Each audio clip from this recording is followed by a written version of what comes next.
Hello everyone. इस video में हम पढ़ने जा रहे हैं फॉरेन एक्सचेंज रिजर्व। तो यहाँ से देखा जाए, नाम से ही पता चल रहा है foreign exchange reserve. Foreign exchange ये किसी फंड का रिजर्व है, और यहाँ से देखा जाए तो यहाँ पर हिंदी में इसे विदेशी मुद्रा भंडार के नाम से जाना जाता है।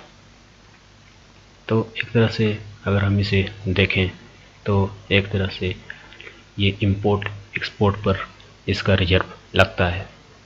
कहने का मतलब ये हुआ कि किसी कंट्री में कितना इंपोर्ट हो रहा है, कितना एक्सपोर्ट हो रहा है, तो उस पर जितना भी प्रॉफिट हो, उस पर जितना भी सरप्लस हो, जितना भी फ़ायदा हो, तो वो वहाँ पर उस फॉरेन का प्रॉफिट का जितना भी कलेक्शन है उसे एक तरह से फॉरेन एक्सचेंज रिजर्व के रूप में रख लिया जाता है। आइए हम यहाँ पर बात करते हैं विस्तार से फॉरेन एक्सचेंज रिजर्व के बारे में।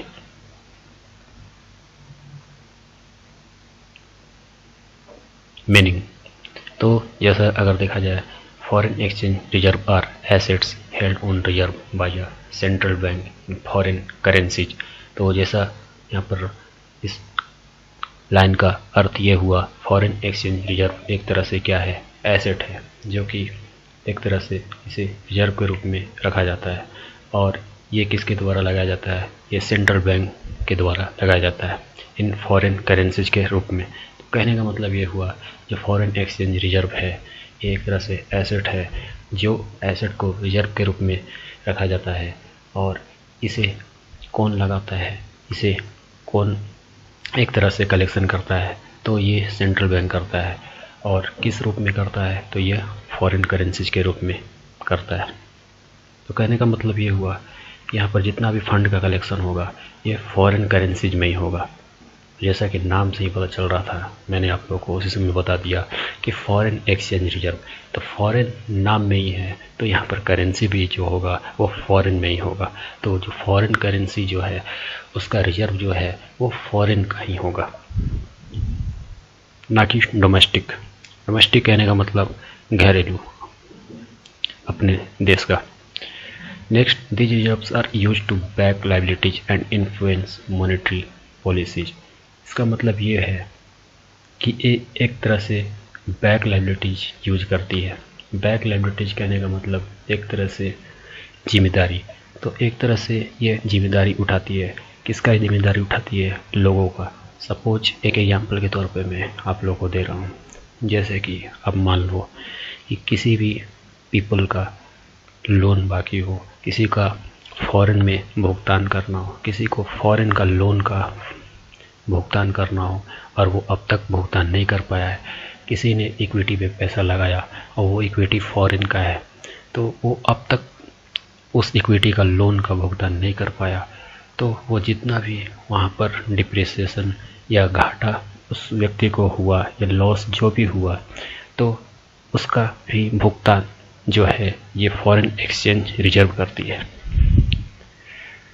तो ये फॉरेन एक्सचेंज रिजर्व किसके द्वारा मैनेज किया जाता है, मैंने आप लोगों को ऑलरेडी बता दिया, ये सेंट्रल बैंक के द्वारा मैनेज किया जाता है। तो एक तरह से देखा जाए तो it includes any foreign money, ठीक है, हेल्ड बाय सेंट्रल बैंक, जैसा कि मैंने आप लोगों को पहले ही बता दिया, such as US Federal Reserve Bank. तो एक तरह से देखा जाए ये यूनाइटेड स्टेट का सेंट्रल बैंक है, और ये सेंट्रल बैंक का नाम जो है ये फेडरल रिजर्व बैंक है, ठीक है। तो in the same way India का भी अपना सेंट्रल बैंक है, और इस सेंट्रल बैंक का जो नाम है वो है आरबीआई, जिसे हम फुल फॉर्म में रिजर्व बैंक ऑफ इंडिया के नाम से कहते हैं, ठीक है। तो इस तरह अपना अपना सभी बैंकों का एक तरह से सेंट्रल बैंक है। आइए हम इसके बारे में और विस्तार से समझते हैं।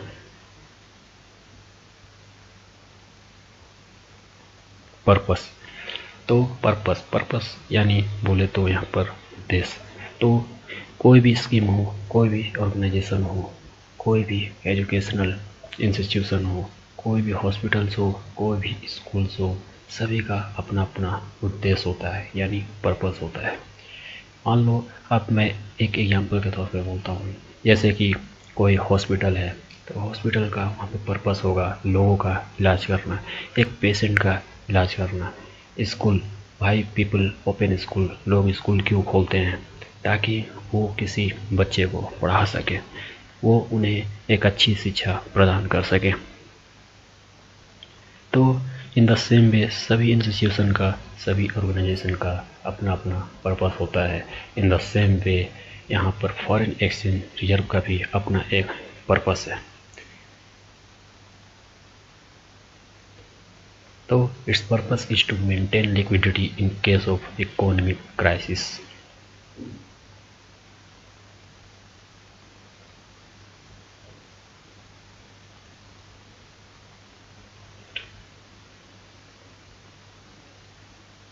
तो यहाँ पर मेनली इसका पर्पस है इकोनॉमिक क्राइसिस को मेंटेन करना, और वो भी किसके रूप में?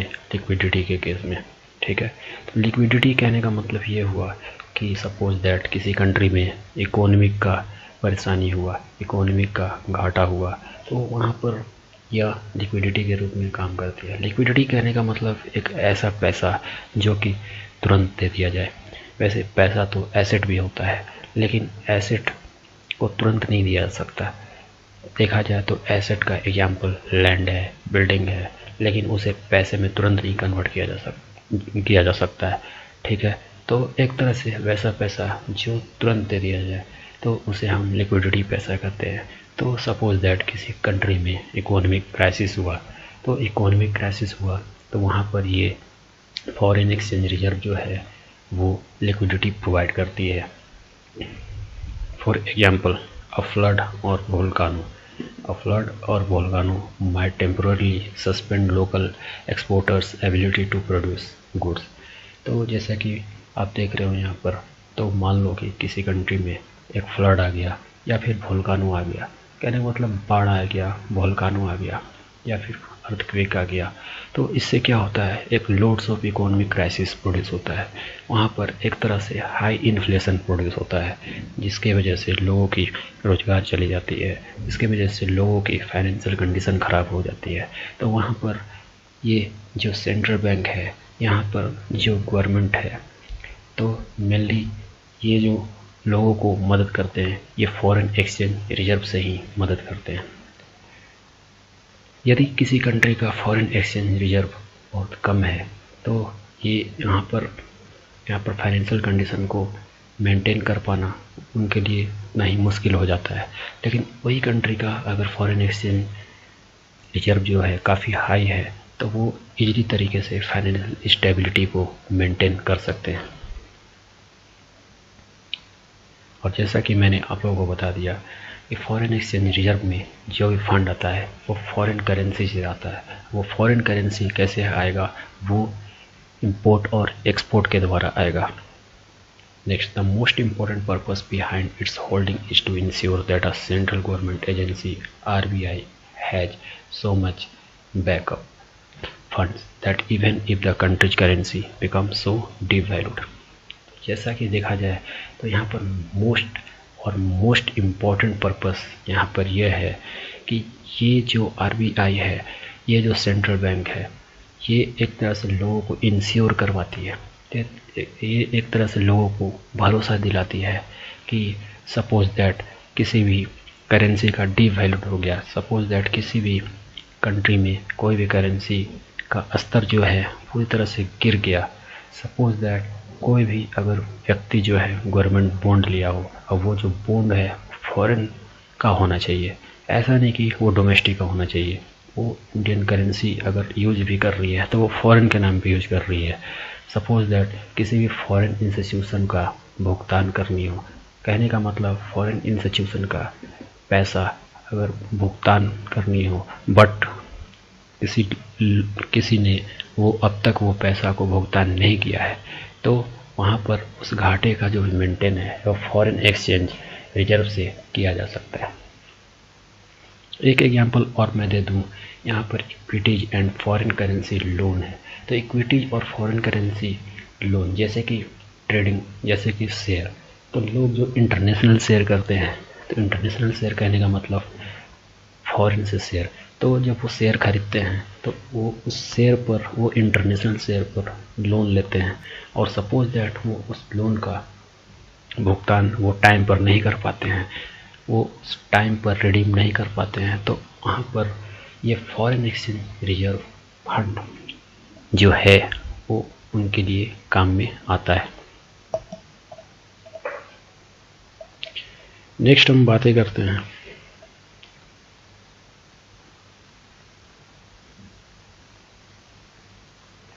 करंट इन्फॉर्मेशन की। तो करंट इन्फॉर्मेशन जैसे देखा जाए तो at the end of May 2020, तो at the end of May 2020 में क्या हुआ, the Indian foreign exchange reserve was $493 billion. ठीक है, अब ध्यान से समझो, मैं बहुत ही सरल लैंग्वेज में आपको समझाने की कोशिश करूँगा सच दैट आपको ये चीज़, ये टॉपिक आप बहुत इजीली तरीक़ा से समझ में आ जाए और ये आपको बहुत लंबे तरीक़ा तक याद रहे। तो कहने का मतलब ये है, eight the end of 2020 the Indian foreign exchange reserve, जैसा कि मैंने पहले ही आप लोगों को बता दिया, फॉरेन एक्सचेंज रिजर्व का मतलब ये हुआ, एक तरह से ये फंड है। कहने का मतलब ये हुआ foreign exchange reserve, foreign exchange reserve में जो पैसा आता है वो फॉरेन के इंपोर्ट एक्सपोर्ट से आता है। तो कहने का मतलब जिस कंट्री का एक्सपोर्ट या इंपोर्ट जितना ज़्यादा होगा उसका फॉरेन एक्सचेंज फंड उतना ही ज़्यादा होगा। तो जैसा कि आप यहाँ पर देख रहे हो, मई 2020 के एंड में जो फॉरेन एक्सचेंज रिजर्व का जो अमाउंट है, जो अमाउंट का कलेक्शन हुआ था वो 493 बिलियन है, जो कि बहुत बड़ा अमाउंट है। But no, India's foreign exchange reserve rose यहाँ पर कहने का मतलब बढ़ गया। वो कितना बढ़ गया, $605 बिलियन। और ये बात जो मैं बोल रहा हूँ, ये जो डाटा मैं बोल रहा हूँ, ये जून 4, 2021 का बोल रहा हूँ। ठीक है, जो कि कुछ ही दिन पहले ये $598 बिलियन में था। तो मुझे यहाँ तक लग रहा है कि आप लोगों को फॉरेन एक्सचेंज रिजर्व अच्छी तरह से समझ में आ रहा है, और यदि फिर भी आप लोगों को समझ में नहीं आ रहा हो, मैं पूरी तरह से आप लोगों को कोशिश करूँगा ये कॉन्सेप्ट किसी तरह से आप लोगों को क्लियर हो जाए। Next, the countries foreign exchange reserve cross the USD 600। USD कहने का मतलब US डॉलर 600 बिलियन मार्क। तो जैसा कि मैंने पहले ही आप लोगों को बता दिया कि जो फॉरेन एक्सचेंज रिजर्व है, जो करंट का न्यूज है, वो $605 हो चुका है, जो कि इंडिया का सबसे बड़ा ग्रोथ है, और ये ग्रोथ जो है आज तक नहीं हुआ था। तो ये सबसे हाई ग्रोथ है इंडिया के लिए। ठीक है, first time after increasing by USD 6.842 billion in the week. तो ये जो इंक्रीमेंट हुआ है, बढ़ोतरी हुआ है कितना का, 6.842 बिलियन एक सप्ताह में ये बढ़ोतरी हुआ है। ठीक है, ये कब का है, जून 4। ठीक है, और ये जो डाटा है RBI दिखलाती है, जैसे कि मैंने आप लोगों को पहले ही बता दिया। ये कब ये डाटा जो है कब आया था, ये फ्राइडे को आया था। In the previous week ended May 28, 2021 the reserve had swelled by USD 5.271 billion to USD 598.165। ठीक है, तो वैसे अगर देखा जाए तो एंडेड मई का जो एंड था, मई का एंड में एक तरह से देखा जाए तो वो जो डाटा था एक तरह से 598.165 बिलियन था, लेकिन अभी अगर ये डाटा अगर देखा जाए तो ये 605 बिलियन हो चुका है, जो कि सबसे बड़ा, सबसे हाई ग्रोथ है इंडिया के लिए। तो आपके दिमाग में ये भी चल रहा होगा कि फॉरेन एक्सचेंज रिजर्व से फ़ायदा क्या है। जैसा कि मैंने आपको पहले भी बोल दिया और मैं दोबारा फिर से बोल रहा हूँ, फॉरेन एक्सचेंज फंड से बहुत बड़ा फ़ायदा है। ये फ़ायदा ये है कि इसमें जितना भी फंड का पैसा है ये फॉरेन का है, और इससे क्या हो सकता है, इस करेंसी को हम इंडियन करेंसी में कन्वर्ट कर सकते हैं, और जहाँ भी लोगों का फॉरेन में घाटा लगा हो, जहाँ भी लोगों का फॉरेन के लोनों में घाटा है, यहाँ पर उस घाटे को मेंटेन कर दिया जाता है, और ये मेंटेन होता कैसे है? ये फॉरेन एक्सचेंज रिजर्व से होता है। आई थिंक ये कॉन्सेप्ट आप लोगों को बहुत अच्छी तरह से क्लियर हो गया होगा और मैं और विस्तार से आप लोगों को समझाने की कोशिश कर रहा हूँ। अदर इन्फॉर्मेशन, तो आइए यहाँ पर हम बात करते हैं अदर इन्फॉर्मेशन के बारे में। India's total foreign exchange reserve stand at around $605.00 billion. जैसा कि मैंने आप लोगों को ये चीज़ पहले ही बता दिया। On 4 June 2021 the highest ever, मैं बार बार बोल रहा हूँ, the highest ever with the foreign exchange asset component at around $560.890 billion. Gold reserve अगर देखा जाए तो $37.604 बिलियन है। कहने का मतलब जो गोल्ड रिजर्व है, कहने का मतलब ये गोल्ड रिजर्व उसी में है, फॉरेन एक्सचेंज रिजर्व में ये गोल्ड रिजर्व भी होता है और ये $37.604 बिलियन हो चुका है। STR जिसका फुल फॉर्म है स्पेशल ड्राइंग राइट्स। यहाँ पर बहुत लोगों को STR समझ में नहीं आता है, तो मैं आपको इसे सरल भाषा में समझाने की कोशिश करता हूँ। STR का फुल फॉर्म होता है स्पेशल ड्राइंग राइट्स, और ये राइट्स जो है कौन लाया था? ये IMF ने लाया था। IMF अब आपके दिमाग में चल रहा होगा क्या है, बहुत लोगों को पता भी होगा, जिन लोगों को पता नहीं है मैं बताता हूँ। IMF इंटरनेशनल मॉनेटरी फंड है। ये एक तरह से इंस्टीट्यूशन है जिसका काम फाइनेंशियल कंडीशन को मेंटेन करना, जिसका काम अदर कंट्री जितने भी मेंबर कंट्री हैं, यहाँ पे पॉवर्टी हो रहा है, यहाँ पे गरीबी छा रहा है, तो यहाँ पर वो मदद जो है IMF करता है।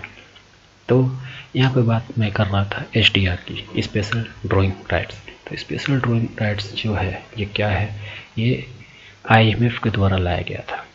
ठीक है, अब इसका मीनिंग और विस्तार से समझते हैं। It is an international reserve asset. तो एक तरह से ये इंटरनेशनल रिजर्व एसेट है, जैसे कि मैंने पहले बताया आप लोगों को, ये IMF के द्वारा लाया गया था। ये कब लाया गया था? 1969। ये डेट आप याद रखना, 1969। To supplement other reserve asset of member countries for financial crisis. ठीक है, तो यहाँ पर अगर एक तरह से देखा जाए तो ये क्या काम करता है? STR का काम है फाइनेंशियल क्राइसिस को मेंटेन करना। स्पेशल ड्राइंग राइट जो मैं बात उस समय कर रहा था, तो ये क्या करता है? ये फाइनेंशियल क्राइसिस को मेंटेन करता है। और ये किसके द्वारा लाया गया था? ये IMF के द्वारा लाया गया था। इसे और विस्तार से समझते हैं। मैं और सरल इस डेफिनेशन को मैं और सरल करके समझाता हूँ। एक एग्जाम्पल से समझते हैं। सपोज दैट कोई इंडियन व्यक्ति फॉरेन में जाकर काम कर रहा है।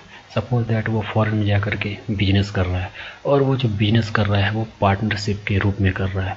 तो कहने का मतलब ये है, उसने सपोज कि वो फॉरेन व्यक्ति से कुछ पैसों का लोन लेता है और वो उससे प्रॉमिस करता है कि मैं टाइम आने पे मैं आपको ये लोन चुकता कर दूंगा, और वो जो फॉरेन व्यक्ति है वो उस एग्रीमेंट से सहमत हो जाता है।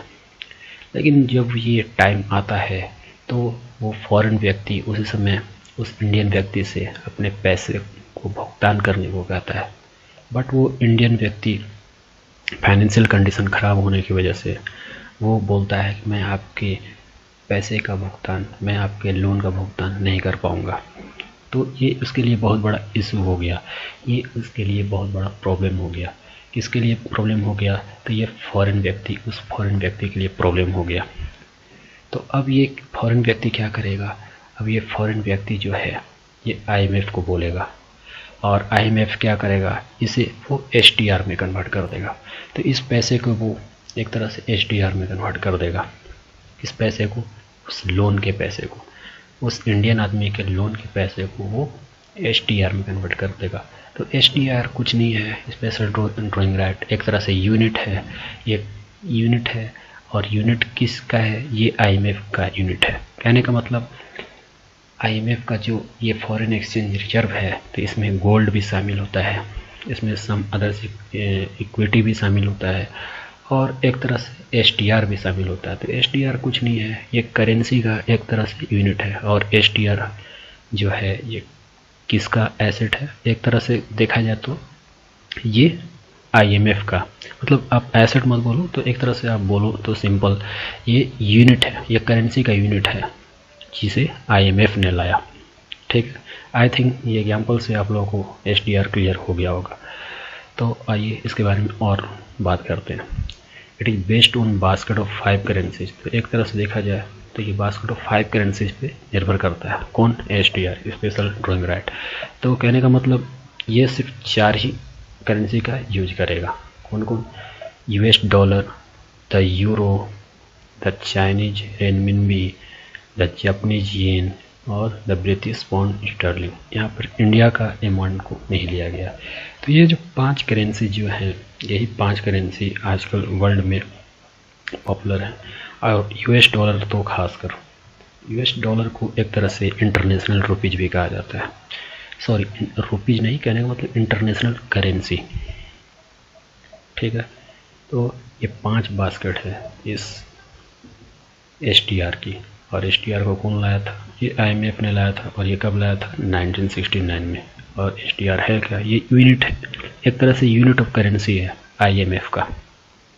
ठीक है, नेक्स्ट आगे बढ़ते हैं।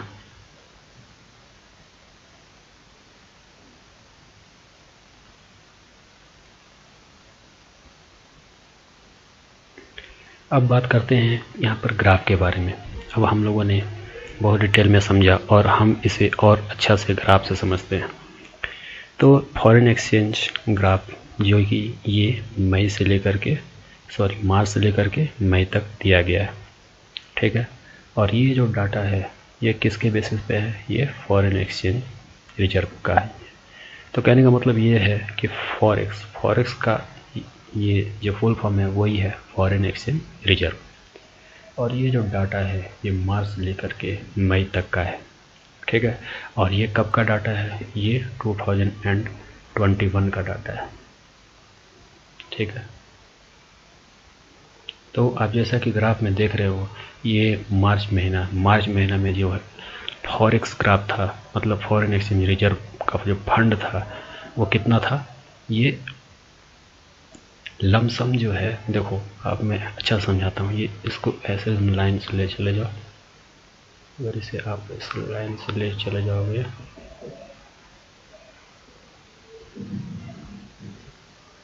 तो अप्रोक्सीमेटली अगर आप देखोगे तो ये 58 और 58 मतलब 585 और 580 के बीच में लाई करता है। ठीक है, ये देखो ये अभी यहाँ पहुँचा हुआ है 605 बिलियन। तो कहने का मतलब ये उस समय जो था मार्च 21 में 582 से लेकर 83 बिलियन के आसपास था। और ये आंकड़ा जो है अभी यहाँ पहुँचा हुआ है। अब ये अप्रैल की बात करूँ तो थोड़ा सा हल्का सा यहाँ पर आता है, आई थिंक थोड़ा सा घटा है। लेकिन अप्रैल 18 में ये थोड़ा सा और बढ़ गया, मतलब कहने का मतलब यहाँ पर आ गया। और इसी तरह अगर देखा जाए मई 2 में तो ये थोड़ा सा यहाँ पर आ गया। और इसी तरह मई 16 में अगर देखा जाए तो ये थोड़ा सा बढ़ करके और ऊपर हो गया। इस तरह अगर मई 30 में अगर देखा जाए तो ये बढ़ करके और ऊपर हो गया। कहने का मतलब ये सबसे हाईएस्ट ग्रोथ है। ठीक है, तो ये आप डाटा से ही देख सकते हो, डाटा से हमें कोई भी कॉन्सेप्ट इजीली क्लियर हो जाता है। तो आई थिंक ये फॉरेन एक्सचेंज रिजर्व आप लोगों को क्लियर हो गया। Thank you.